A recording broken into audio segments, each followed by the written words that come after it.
समान काम समान वेतन, राज्यकर्मी का दर्जा, हमें इंश्योरेंस दिया जाए, 12% का आरक्षण दिया जाए पूर्व सैनिकों को। बिहार के अंदर हमारे भी 16 जवान शहीद हो गए हैं, उनको 1 रुपया का मुआवजा राशि नहीं मिला है। ऐसा क्यों है? हमें उनके जैसे कुछ ऐसा हादसा हो जाता है तो अदर स्टेट में तिरंगा का भी सम्मान दिया जाता है, मुआवजा भी, हर चीज मतलब फैसिलिटी होता है, लेकिन बिहार के अंदर ऐसा कुछ नहीं। भी चली, आपने जो कर्मचारी थे उन्होंने आपको यहाँ पहुँचाया, कैसे देखते थे?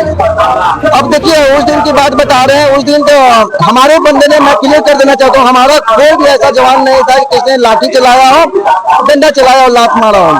हाँ, उन्होंने, पुलिस प्रशासन ने डंडा मारा है, जरूर मारा है, कुछ बंदे को डंडा भी लगी है, लात भी लगा, बदतमीजी से गाली गलौज भी उन्होंने किया है। लेकिन हम लोग की तरफ से हाथ जोड़ के हम आराम से हमने अपनी मांगों को रखने की कोशिश किया।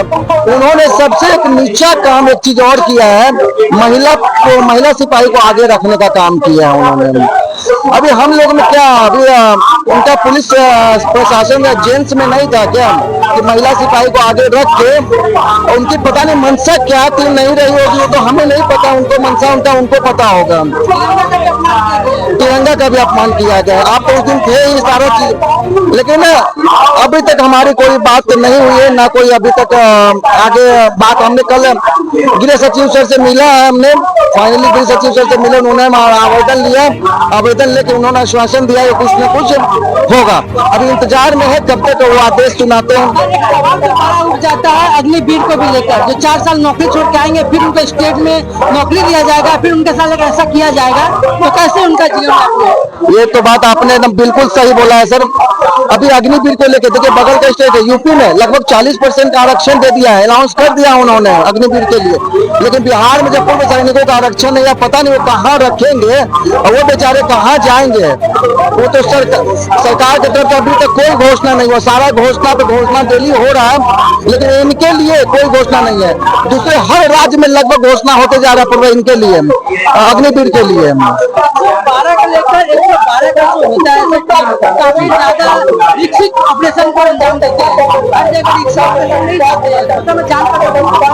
जी देखिए, इस बात पर मैं ये कहना चाहता हूँ कि जो गोली और जो पत्थर चलता है ना, वो वर्दी देख के नहीं चलता है कि ये चीता वर्दी है और ये खाकी वर्दी है।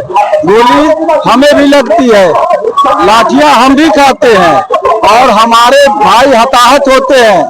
अभी हाल फिलहाल की घटना है वैशाली में, एक भाई का पूरा आधा सर फाड़ दिया गया, उनको 5-6 स्टिचेस आए हुए हैं।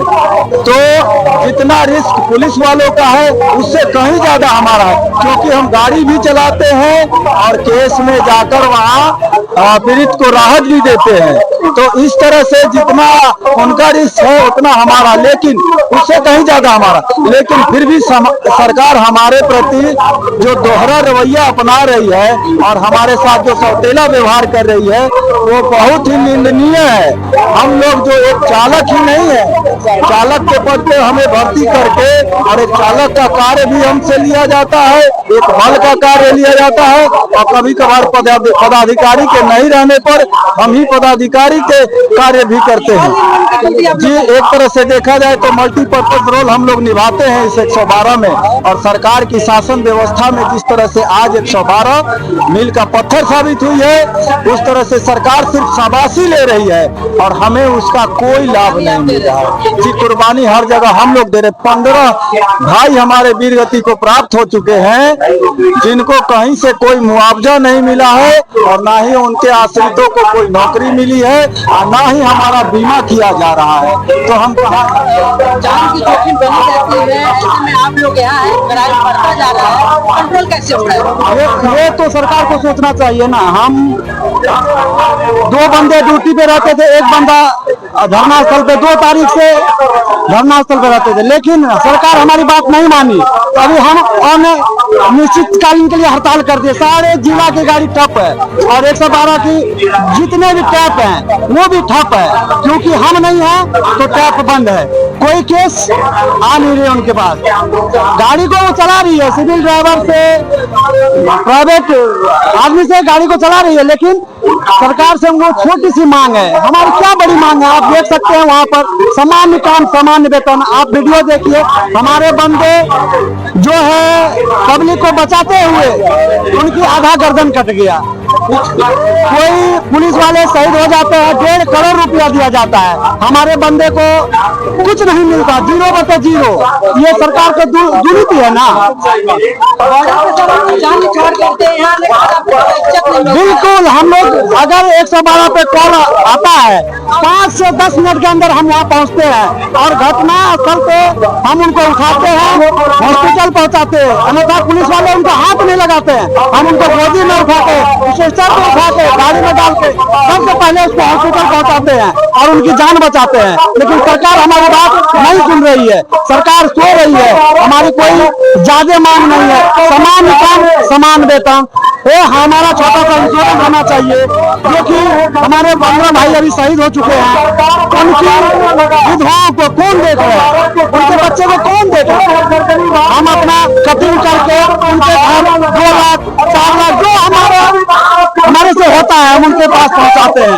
सरकार ये नहीं देख रही है, सरकार सो रही है। हम 2 तारीख से लेके आज 18 तारीख से हो गया धरना पे बैठे हैं, लेकिन सरकार थाना में दूर तक नहीं जा रही है। ये हम बहुत शर्मनाक की बात है कि हमारी नहीं, वोट अगर हमारी मांगे पूरी नहीं हुई तो हम 2 लाख भूतपूर्व सैनिक हैं और एक घर में 5 फैमिली है, 10 लाख है, हम वोट बहिष्कार करेंगे। जी बिल्कुल, अगर हमें हमारी मांगे पूरी नहीं हुई तो